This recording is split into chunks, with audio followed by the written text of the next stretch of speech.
Un experto estará con nosotros, Rafael Requena, delegado de la EMET. Pero mira, antes quiero que veáis este vídeo que está en internet y que es de una calle de Chicago.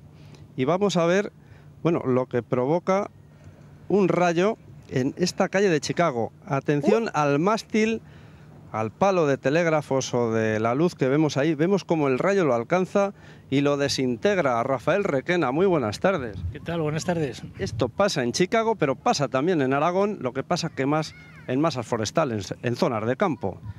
Claro, efectivamente, y además con una situación tan seca como teníamos estos días, ¿no? Efectivamente, con una temperatura muy alta y la humedad muy baja. Una tormenta, un simple rayo, y encima ese que has mostrado es con precipitación, pero vamos, si no hay precipitación, con más facilidad.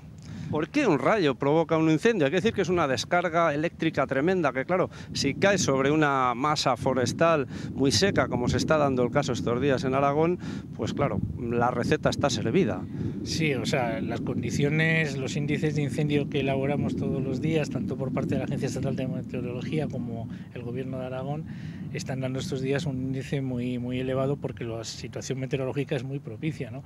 Las temperaturas muy altas, la humedad muy baja, el viento como factor desencadenante y luego el que haya tormentas y por tanto posibilidad de rayos, ¿no? Entonces es una situación especial de tener cuidado, claro. Hay que tener en cuenta que la mayor parte de los incendios a los que tenemos que luego plantar cara son incendios provocados. No obstante, aquí en Aragón los incendios provocados por rayos, bueno, pues tienen un porcentaje nada despreciable.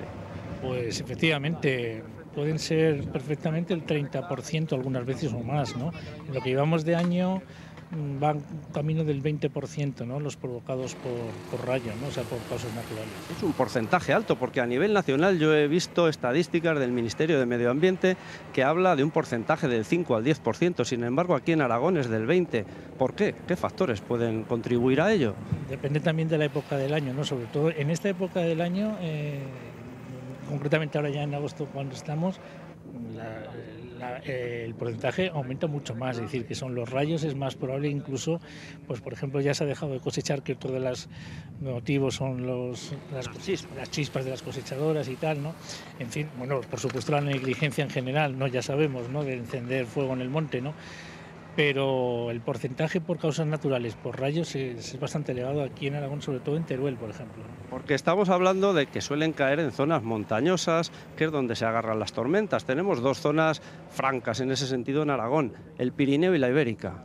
Efectivamente, ¿no? El norte de Huesca y Teruel, ¿no? Pero bueno, todo Aragón en su conjunto en general es bastante activa, ¿no? Tormentosamente, y también en la zona de Castellón, la zona de Maestrazgo, en fin, es una zona, digamos, donde se producen más rayos. La pregunta es, ¿se puede hacer algo para evitar este tipo de incendios? Hombre, la cuestión es prevención y, por supuesto, actuar lo más rápidamente posible, ¿no? Y luego también que el viento ayude, porque el viento es un factor que no es desencadenante, pero es un propagador muy rápido, ¿no? Hay que decir que vosotros, desde la Agencia Estatal de Meteorología, elaboráis mapas diarios, bueno, pues advirtiendo de la peligrosidad, del riesgo de incendio por toda esta suma de factores. Sí, ya te he comentado antes que la Agencia Estatal de Meteorología elabora un índice de incendios para toda España y en particular para Aragón, y además el Gobierno de Aragón, en colaboración con nosotros, elabora también otro índice que está basado en el mismo índice, o sea, teniendo en cuenta las mismas circunstancias meteorológicas, pero además el índice del Gobierno de Aragón tiene en cuenta otros factores que tiene, o sea, los combustibles del suelo, en fin, es un poco más completo y más específico para Aragón. Bueno, pues uno de los incendios que ha habido este fin de semana en Aragón ha tenido lugar en el término municipal de Alcañiz. Rafael, allí me he desplazado yo esta mañana y este es el paisaje que hemos podido ver, 10 hectáreas quemadas. Y 24 horas después del incendio, esta tocona de olivo sigue ardiendo, hay que ver. Sí, sigue ardiendo. Date cuenta por el tamaño que se trata de una tocona, de un olivo centenario y que muy compleja, con muchos huecos, mucho tamaño, raíces profundas, y a pesar de que ayer se apagó, pues ella ha reavivado un poquito y ahí mantiene el fuego. Y es que hay una hectárea de olivo quemada, medio centenar más o menos, muy cerca de viviendas. Bueno, sí, son viviendas de campo, aquí en Alcañiz los llaman masicos y hay gente pues que vive unos meses al año, otros están una temporada, hay quien todo el año. Prácticamente a 1,5 metros, porque si hubiera seguido 1,5 metros más, hubiera ardido todo eso y seguro que hubiera ardido pues el coche que estaba allí, las oliveras, la casa, seguro, todo.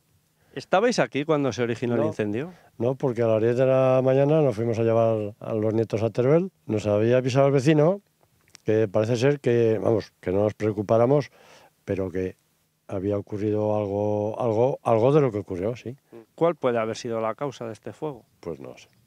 Pues el exceso de calor, cualquier cristal, porque aquí tránsito de personal normalmente no hay, entonces. Está claro que estos días que no hay tormenta, lo habitual es que haya una causa antrópica detrás de los incendios. ¿Una causa antrópica qué quiere decir? Una causa antrópica significa que está la mano del hombre detrás, normalmente involuntariamente, pero que hay una acción de algunas personas que han ayudado a que se haya generado el incendio. ¿Y eso es lo que hay que investigar ahora?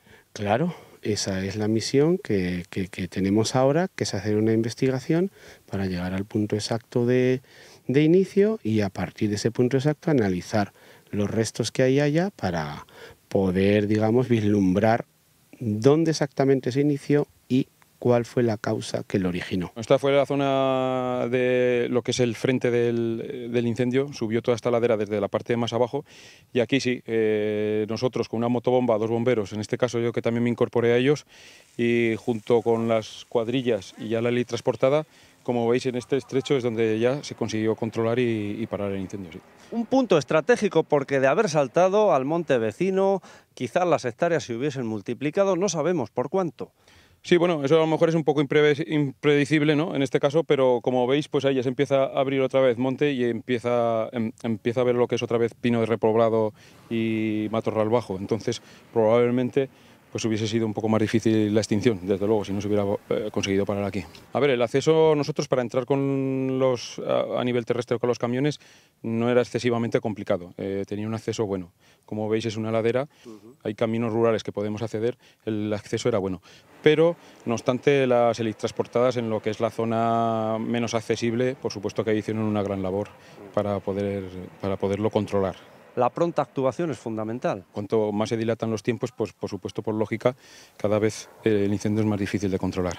Prácticamente han sido 9 hectáreas de esta repoblación que vemos aquí, que ha quedado totalmente calcinada, y 1 hectárea de la zona del olivar. El entorno es propicio para un incendio en un verano como este. Bueno, el entorno es propicio porque el riesgo de incendio es muy alto. Está la vegetación de matorral con un déficit hídrico tremendo, llevamos muchos meses prácticamente sin llover y hay que tener muchas precauciones con cualquier uso que se haga de fuego de maquinaria, porque cualquier cosa que no nos parece que pueda ser relevante, en otras circunstancias, en estas puede ocasionar un incendio.